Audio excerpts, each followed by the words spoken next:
Bonsoir.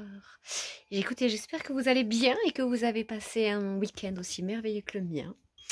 Aujourd'hui, j'étais donc au salon du bien-être, premier salon du bien-être à Agetmau, dans les Landes, organisé par Magali, du massage au bien-être, par Sandrine Mérigon, naturopathe, et dans un merveilleux lieu, le domaine de Mirval, rénové notamment par Christine Despouys. Ces personnes, entre autres, j'oublie également le nom de la personne qui s'occupait de la communication, je m'en excuse.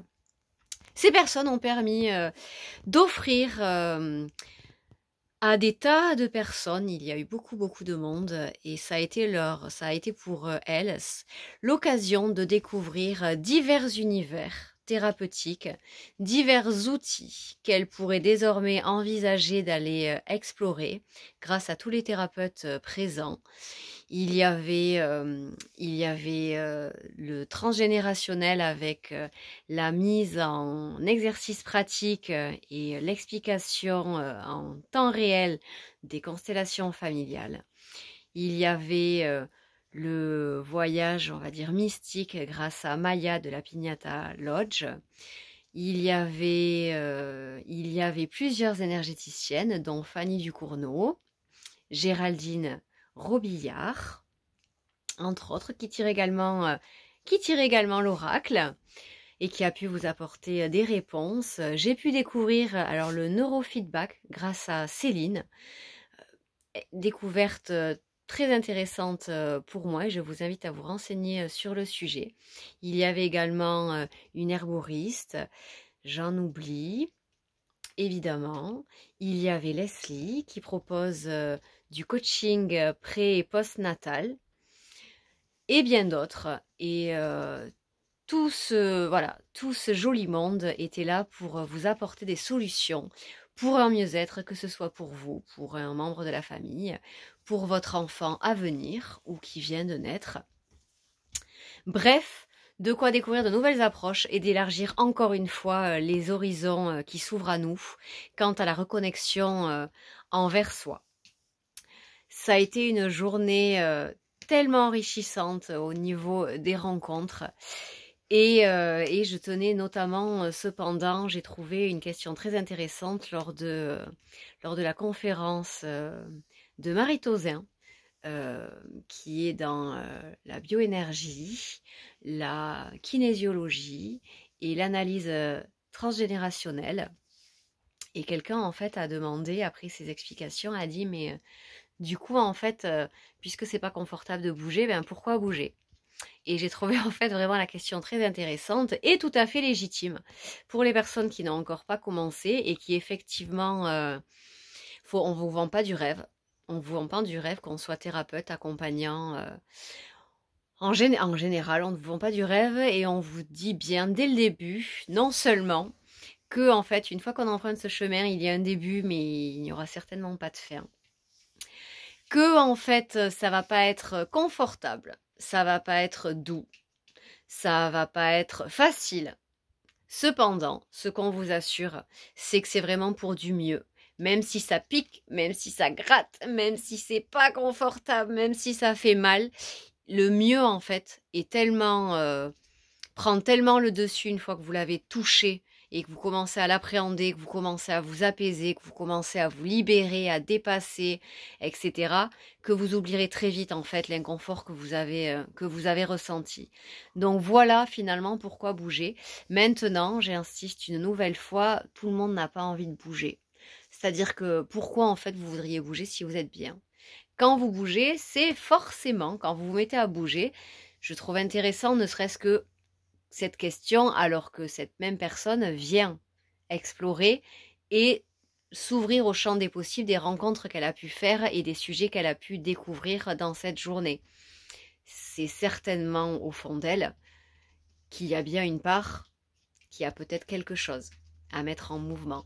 Mais après, nous avons l'avantage d'avoir toujours notre libre arbitre et chaque personne que j'ai entendue a bien insisté sur ce point-là, nous avons toujours notre libre arbitre. Quoi que vous entendiez, quoi que l'on vous présente, on ne fait que vous transmettre en fait nos propres vécus, nos propres croyances. Et il ne faut vraiment prendre que ce qui résonne en vous. Et avant de nous croire sur parole, n'hésitez pas à le remettre en question et vraiment renseignez-vous, mais surtout expérimentez avant d'adhérer à des croyances ou autres. Expérimentez et voyez si c'est bon pour vous.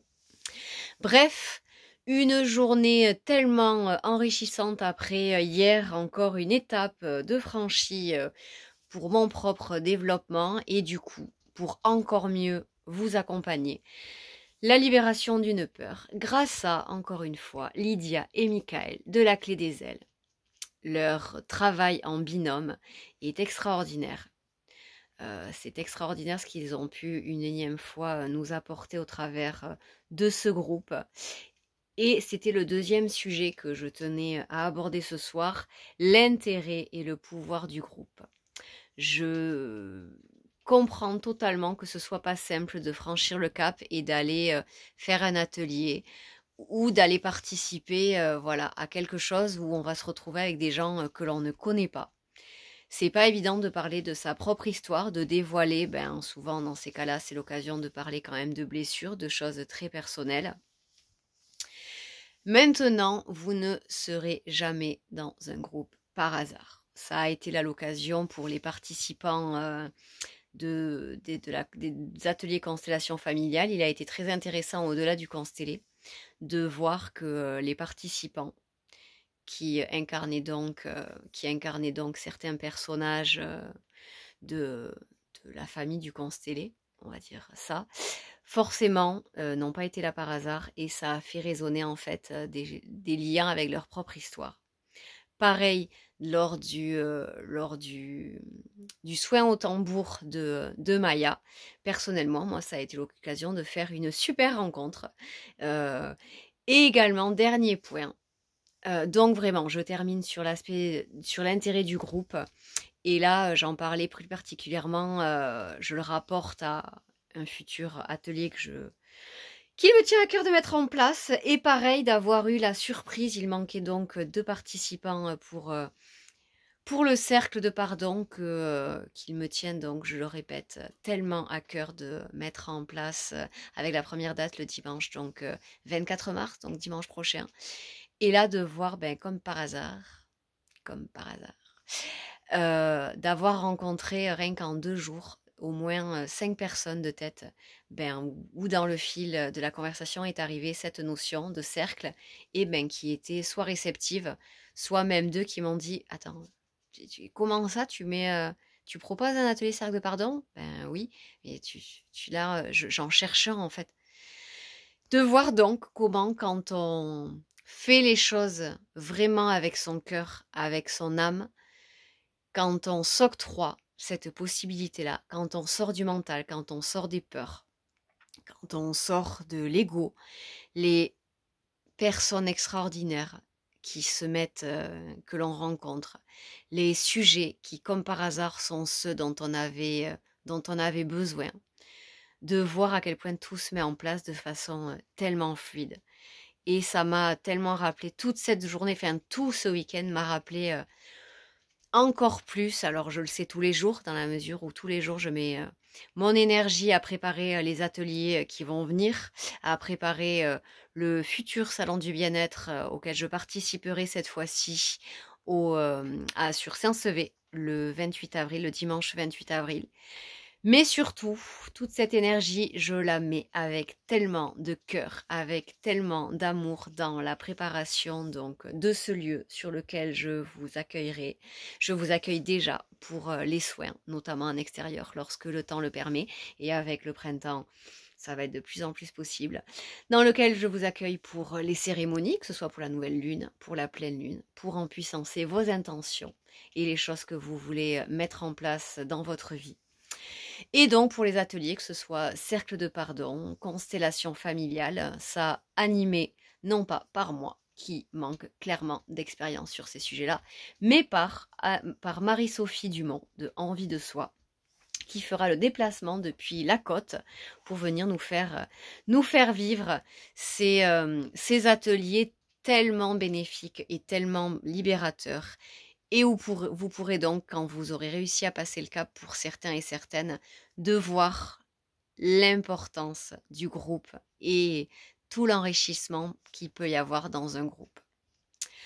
Voilà, j'avais vraiment envie de partager cette gratitude infinie, voilà, je vais vraiment passer une soirée tellement sereine, tellement heureuse d'avoir eu toutes ces interactions, de m'être enrichie auprès de toutes ces personnes. Et ça, c'est le dernier point. Donc, n'oubliez jamais que même si vous n'en avez pas l'impression, chaque personne et chaque échange vous enrichit d'une manière ou d'une autre, mais que vous-même vous enrichissez l'autre. Et c'est bien tout ce qui fait la beauté des interactions humaines. Et plus vous êtes en résonance avec vous-même, plus en fait ces relations et ces échanges sont donc riches, sont pertinents, sont productifs, si on peut dire comme ça, sont agréables, légers, et surtout à quel point en fait vous allez réussir à co-créer ensemble de beaux et de merveilleux projets pour vous, mais aussi et surtout pour les autres. Passez une très belle fin de soirée, prenez bien soin de vous et encore une fois, félicitez-vous d'accepter de cheminer vers vous-même